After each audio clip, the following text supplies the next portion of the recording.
आज मैं आप लोगों के बीच नागरिकता विषय पर व्याख्यान लेकर उपस्थित हूँ।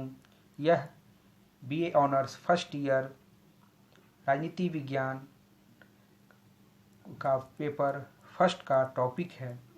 आज हम लोग यह जानेंगे कि नागरिकता क्या है। नागरिकता के कॉन्सेप्ट को हम लोग समझने का प्रयास करेंगे। साथ ही हम यह जानेंगे कि नागरिकता का विकास, नागरिकता के कॉन्सेप्ट का जो विकास है वो कैसे हुआ है। हम लोग नेचर ऑफ सिटीजनशिप को भी समझेंगे। तो नागरिकता जो विषय है, यह हम आप सभी सुनते हैं कि हम किसी देश के नागरिक, हर एक व्यक्ति किसी न किसी देश का नागरिक होता है। तो सबसे पहले हम समझते हैं कि नागरिक क्या है। नागरिक ऐसा व्यक्ति है जो राज्य के प्रति निष्ठा रखता है और उसे राज्य का संरक्षण प्राप्त होता है। यहाँ हम लोग नागरिक और राष्ट्रीयता में थोड़ा सा अंतर समझ लेते हैं। नागरिक है और राष्ट्रीयता, एक व्यक्ति एक देश का नागरिक होता है और एक देश का ही राष्ट्रीयता उसे मिलती है या होता है। यह राष्ट्रीयता उसके जन्म के आधार पर उसे मिलता है। जैसे हम लोग देखते हैं कि भारत में एकल नागरिकता का प्रावधान है, संयुक्त राज्य अमेरिका में दोहरी नागरिकता का प्रावधान है। बहुत सारे ऐसे व्यक्ति हैं, ऐसे प्रतिष्ठित व्यक्ति हैं, ऐसे बड़े बड़े महानुभव हैं जिनकी राष्ट्रीयता तो एक होती है और नागरिकता वे किसी और देश के का भी ग्रहण कर लेते हैं। तो नागरिकता जो है वह दोहरा हो सकता है, लेकिन राष्ट्रीयता सदैव एक ही होता है। हम लोग नागरिकता का जो यह कॉन्सेप्ट है, यह बहुत ही पुराना है, लेकिन आधुनिक युग में यह नेशन स्टेट के अंतर्गत व्यक्ति की हैसियत का आभास कराता है। नागरिकता का अर्थ है वह स्थिति जिसमें व्यक्ति किसी राजनीतिक समुदाय का पूर्ण एवं उत्तरदायी सदस्य होता है और सार्वजनिक जीवन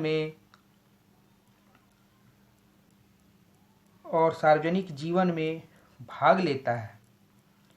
ये जो नागरिकता है वह दो तरह का होता है। एक है फॉर्मल सिटीजनशिप और दूसरा है सब्सटेंटिव सिटीजनशिप। फॉर्मल सिटीजनशिप को हम लोग औपचारिक नागरिकता कहते हैं।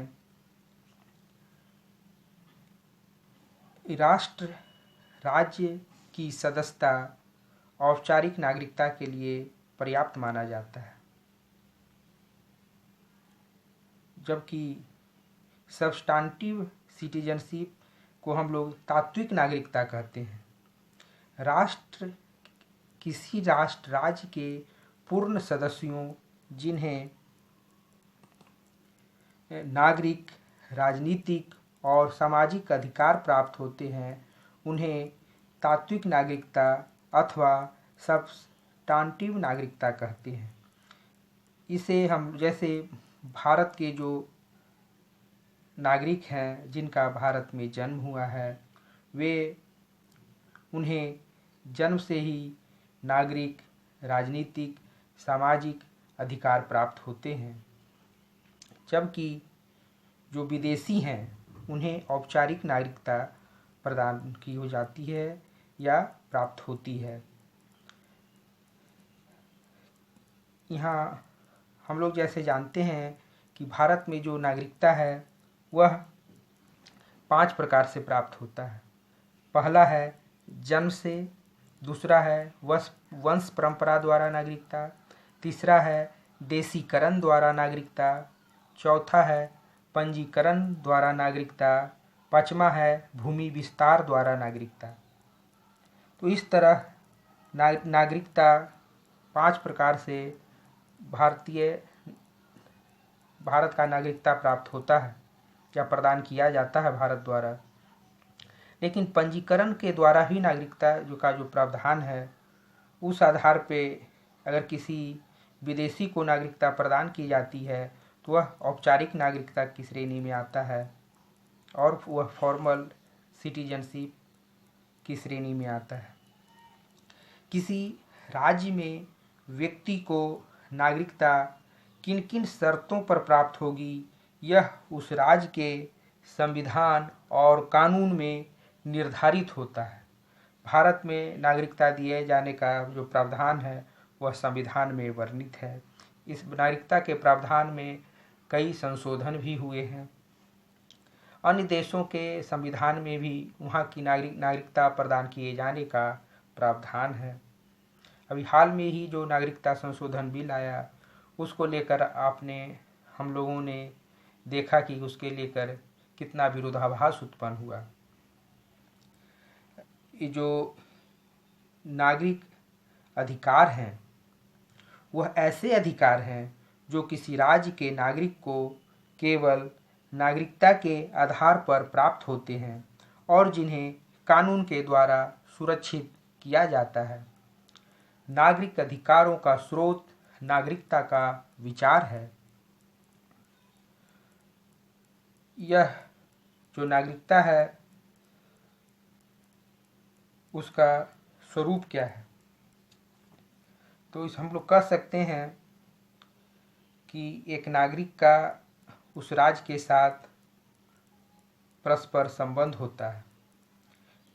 एक व्यक्ति को के लिए कर्तव्य एवं दायित्व, उसे अधिकार, उसकी निष्ठा राज्य के प्रति होती है। राज्य भी उस व्यक्ति को या नागरिक को संरक्षण प्रदान करता है, उसे नागरिक, राजनीतिक और सामाजिक अधिकार प्रदान करता है। इस तरह नागरिक और राज्य का परस्पर गहरा संबंध है। हम लोग अब जानने का प्रयास करते हैं कि नागरिकता का विकास कैसे हुआ। ये जो नागरिकता है वह एक प्रगतिशील विचार है। प्राचीन काल में जब नागरिकता का विचार विकसित नहीं हुआ था और लोग शासक की अदम्य शक्ति के आगे विवश एवं लाचार थे, तब शासक की स्थिति स्वामी के समान थी और प्रजा की स्थिति दास के समान थी। जैसे प्राचीन मिस्र में लोगों का जीवन मरण सम्राट की इच्छा पर आश्रित था। वह जब चाहता अपनी प्रजा की संपत्ति पर अधिकार कर सकता था। यहाँ तक कि उसकी प्रजा की स्त्रियों पर भी अधिकार किया जा सकता था। लेकिन नागरिकता का विचार विकसित हो जाने पर ऐसी संभावना समाप्त हो गई। नागरिकता का विचार अपने आरंभिक रूप में प्राचीन यूनानी एवं रोमन राजनीतिक व्यवस्थाओं के अंतर्गत देखने को मिलता है।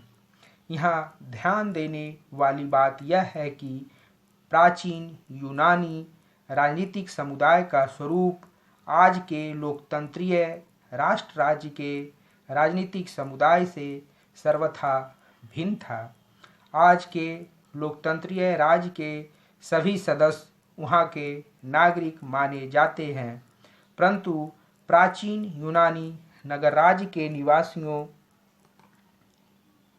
में बहुत थोड़े लोग, लगभग 10% लोग स्वतंत्र जन, फ्रीमैन थे जो पूर्ण नागरिक माने जाते थे। उन्हें नागरिक अधिकार प्राप्त थे।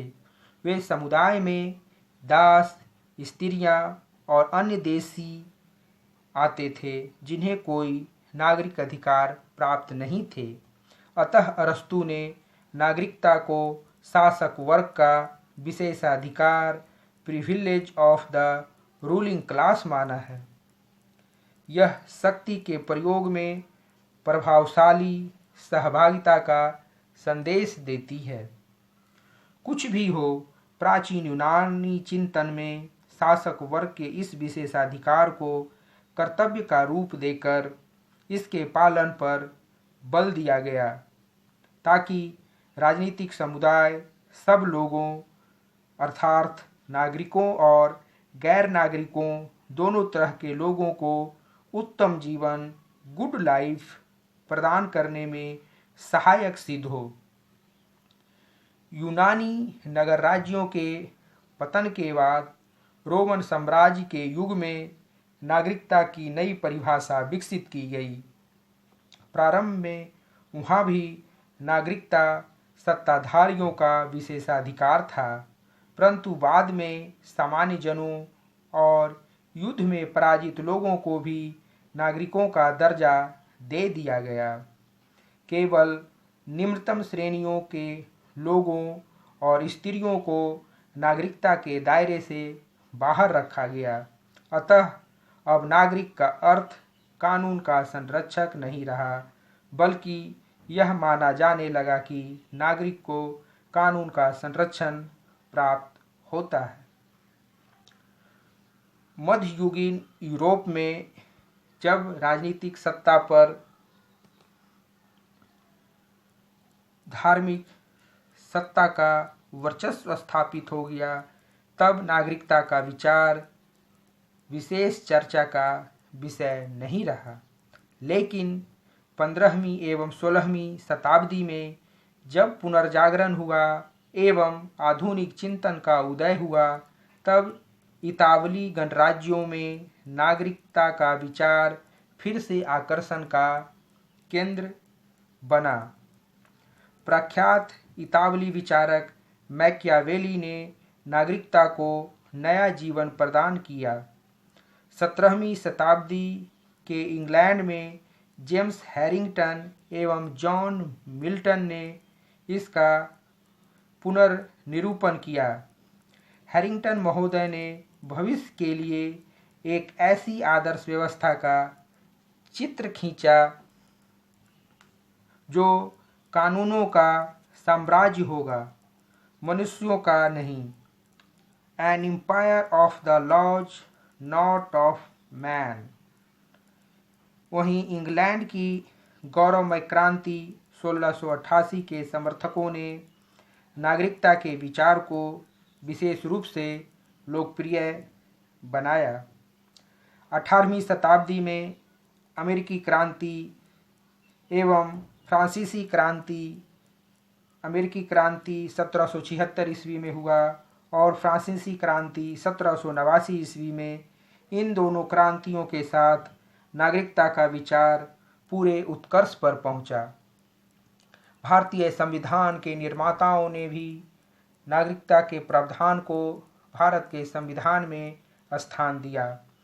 इस तरह नागरिकता की संकल्पना का विकास हुआ। तो आज हम लोगों ने जाना कि नागरिकता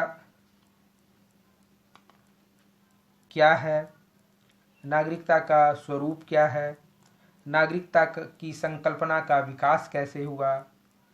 अगले व्याख्यान में हम आपके समक्ष नागरिकता की परिभाषा और इसके अन्य पहलू को, अन्य आयामों को आपके समक्ष प्रस्तुत करेंगे।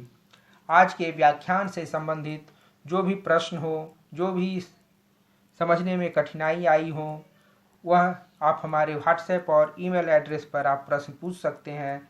मैं आपके प्रश्नों का यथाशीघ्र उत्तर देने का प्रयास करूंगा।